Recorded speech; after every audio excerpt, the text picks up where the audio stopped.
ముఖ్య అతిథి మన పాలమూరు ముద్దుబిడ్డ గౌరవ ముఖ్యమంత్రి రేవంత్ రెడ్డి గారు, అట్లాగే డిప్యూటీ సీఎం బట్టి విక్రమార్క గారు, సహచర మంత్రివర్యులు సీతక్క గారు, అట్లాగే వేదికమైనటువంటి శాసనసభ్యులందరికీ, ఎమ్మెల్సీ దామోదర్ రెడ్డి గారికి, గౌరవ శాసనసభ్యులందరికీ, అట్లాగే అడ్వైజర్ షబ్బీర్ అలీ గారికి, గౌరవ చిన్నారెడ్డి గారికి, అట్లాగే శివసేన రెడ్డి గారికి, అందరికీ వేదికమైనటువంటి పెద్దలందరికీ, ప్రజాప్రతినిధులందరికీ, ఇక్కడ విచ్చేసినటువంటి అక్కచెల్లెలకు, అన్నదమ్ములందరికీ, మీడియా మిత్రులందరికీ కూడా హృదయపూర్వక నమస్కారం తెలియజేస్తూ ఉన్నా.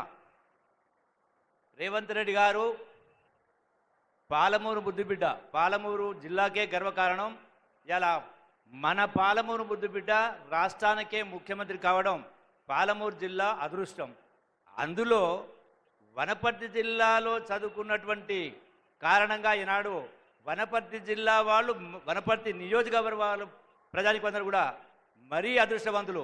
అందుకే ఈనాడు పెద్ద ఎత్తున ఈనాడు వనపర్తి నియోజకవర్గంలో శంకుస్థాపనలు ప్రారంభాలు చాలా జరిగినాయి. అట్లాగే ఇది ప్రారంభం మాత్రమే. యావత్ పాలమూరు జిల్లాలో ప్రతి నియోజకవర్గంలో కూడా పెద్ద ఎత్తున అభివృద్ధి సంక్షేమ కార్యక్రమాలు జరగబోతూ ఉన్నాయి. అట్లాగే ఈనాడు ఇదే కాకుండా అన్నిటికంటే ముఖ్యమైనటువంటిది మన పాలమూరు ముద్దుబిడ్డ కాబట్టి కృష్ణానది జలాల్లో ఉన్నటువంటి ప్రతి నీటి బొట్టు కూడా, ప్రతి సెంటు గుంటకు పాలమూరు జిల్లాలో 14 నియోజకవర్గాలకు సెంటు గుంటకు నీళ్లు అందించి సస్యశ్యామలం చేసేటువంటి దానికి కూడా శ్రీకారం చుట్టడం జరిగింది గౌరవ ముఖ్యమంత్రి రేవంత్ రెడ్డి గారు. ఈనాడు ఎన్నో సంక్షేమ అభివృద్ధి కార్యక్రమాలు జరుగుతూ ఉన్నాయి. ఇందిరమ్మ ఇళ్ళు మొదలు కాబోతూ ఉన్నాయి. చాలా అంటే ఎన్నికల ముందు చెప్పినటువంటి ప్రతి కార్యక్రమాన్ని కూడా అమలు చేసే కార్యక్రమం జరుగుతూ ఉంది. వీటితో పాటుగా ఎన్నో సంక్షేమ కార్యక్రమాలు, అభివృద్ధి కార్యక్రమాలు. అట్లాగే ఈనాడు మనం చూస్తూ ఉన్నాం టీవీలలో, సోషల్ మీడియాలో కేసీఆర్ గారైనా, హరీష్ అయినా, కేటీఆర్ అయినా, యావత్ బీఆర్ఎస్ నాయకులు, వనపర్తికి సంబంధించినటువంటి మాజీ మంత్రి నిరంజన్ రెడ్డి అయినా ఈ జిల్లాను మొత్తం మేమే నీళ్లు ఇచ్చినాం, మేమే సస్యశ్యామం చెప్పి మాట్లాడతారు. వాస్తవాలు యావత్ ప్రజలకు తెలియాల్సిన అవసరం ఉంది కాబట్టి ఒకసారి జ్ఞాపకం చేస్తూ ఉన్నా. పాలమూరు జిల్లాలో మహాత్మా గాంధీ కల్వకుర్తి లిఫ్ట్ అయినా, భీమా అయినా, నెట్టెంపాడైనా, కోయిల్సాగర్ అయినా, ఈ అన్ని ప్రాజెక్టులు కూడా కాంగ్రెస్ హయాంలో గౌరవ ముఖ్యమంత్రి రాజశేఖర రెడ్డి గారు ముఖ్యమంత్రిగా ఉన్న సందర్భంలోనే ఇవన్నీ కూడా మొదలైనవి. మొదలు కావడమే కాదు, ఈ ప్రాజెక్టులకు కాంగ్రెస్ హయాంలో ఖర్చు పెట్టినటువంటిది 8,131 కోట్లు. అది ఉమ్మడి రాష్ట్రంలో ఎన్ని ఇబ్బందులున్నా కూడా 8,030 కోట్లు ఖర్చు పెట్టిరు. మరి తెలంగాణ రాష్ట్రం వచ్చినాక, సోనియా గాంధీ తెలంగాణ రాష్ట్రం వచ్చిన తర్వాత మన రాష్ట్ర ఆదాయాన్ని మనం ఖర్చు పెట్టుకుంటూ హైదరాబాద్ రాజధానిగా లక్షల కోట్ల ఆదాయం వస్తూ 8 లక్షల కోట్ల అప్పు చేసి కూడా మరి బీఆర్ఎస్ 10 సంవత్సరాల కాలంలో ఇప్పుడు నేను చెప్పిన ఈ మహాత్మా గాంధీ కల్వకుర్తి, భీమా, నెట్టెంపాడు అన్ని ప్రాజెక్టులు కలిపి గడిచిన 10 సంవత్సరాల కాలంలో 6,137 కోట్ల రూపాయలు ఖర్చు పెట్టింది. అంటే ఈ ప్రాజెక్టులు మొదలైంది కాంగ్రెస్ హయాంలోనే, ఖర్చు పెట్టింది కూడా కాంగ్రెస్ ప్రభుత్వంలోనే. ఒకటి. రెండవ అంశం, మీరందరూ చూసినారు బాధాకరమైన సంఘటన. శ్రీశైలం ఎస్ఎల్బీస్ అంటే సొరంగంలో, ఆ సొరంగంలో ఒక భాగం కూలిన కారణంగా విపరీత నీళ్లు, వరద వచ్చి, రాళ్ళు రప్పులు వచ్చి 8 మంది అందులోనే ఇప్పటికీ కూరుకుపోయారు. అంటే ఏమాత్రం కూడా ఇంగిత జ్ఞానం లేకుండా దాన్ని కూడా రాజకీయ కోణంలో, రాజకీయాన్ని మంచుకోవడం కోసం ఈ కాంగ్రెస్ ప్రభుత్వం తప్పిదం వల్లనే ఇది జరిగిందని మాట్లాడుతూ ఉన్నారు. మళ్ళీ వాళ్ళ మాటలను ఏం మాట్లాడుతూ ఉన్నారు?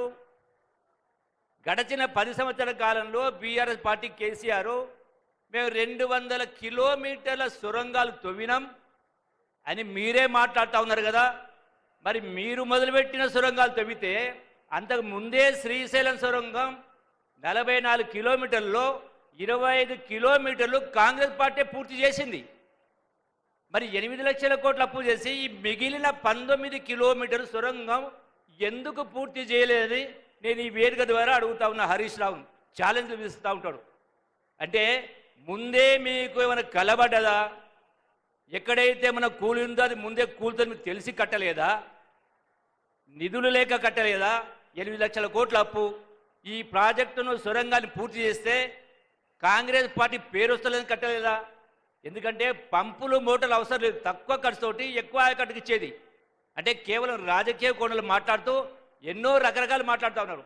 ఇలా మన గౌరవ ముఖ్యమంత్రి గారు 60 సంవత్సరాల కాలంలో ఎవ్వరు కూడా చేయనటువంటిది ఈనాడు బీసీ కులగణన చేసి సమాజంలో బీసీలు కూడా విద్యా ఉద్యోగ అవకాశాల్లో, ఉపాధి అవకాశాల్లో, రాజకీయ పదవుల్లో కూడా 42% వాటా ఉండాలని ఇల్లులు తిరిగి సుమారు 90,000 అధికారులతో సర్వే చేయించి ఇలా శాసనసభలో పెట్టి న్యాయం చేసే కార్యక్రమం చేస్తూ ఉంటే వీళ్ళు దానిలో పాల్గొనకుండా ఉల్టా చోరు కొత్వాలు గడ్డ అంటే అన్నట్టుగా మళ్ళీ ప్రభుత్వాన్ని విమర్శించే కార్యక్రమం చేస్తూ ఉన్నారు. కాబట్టి నేను మీ అందరికీ ఒకటే మనం చేస్తూ ఉన్నా, తెలంగాణ రాష్ట్రం ఇచ్చినటువంటిది కాంగ్రెస్ పార్టీ 100 మంది ప్రాణాలు త్యాగం చేసిండ్రు.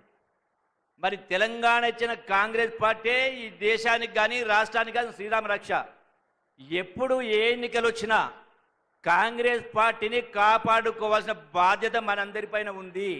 కాబట్టి మీరందరూ కూడా పెద్ద మనసు చేసుకొని ఈ యొక్క సంక్షేమాభివృద్ధి కార్యక్రమాల్లో మీరందరూ పాలు పంచుకోవాలి.